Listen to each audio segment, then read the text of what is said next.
ありがとうございました。次の曲はザ・タイムのザ・バードです。鳥の羽ばたきをイメージしたダンスも出てくるので、皆さん一緒に踊ってください。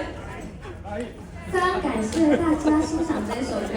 下一首我带来的曲子会是 The Time The Birds。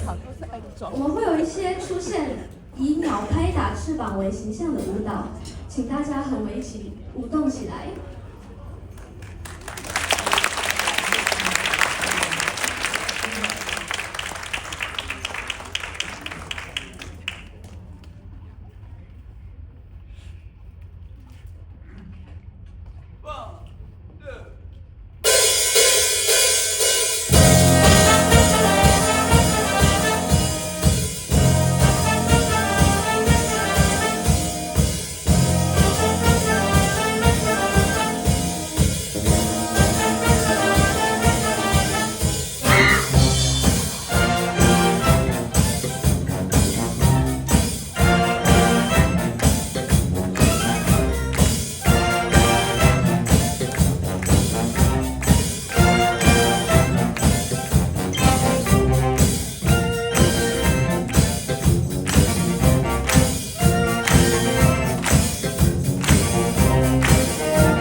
No.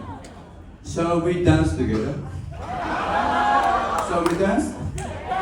Okay, everybody stand up. Stand up, please. Stand up. Everybody stand up.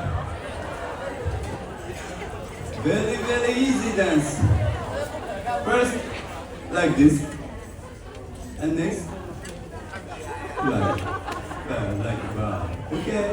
1, 2.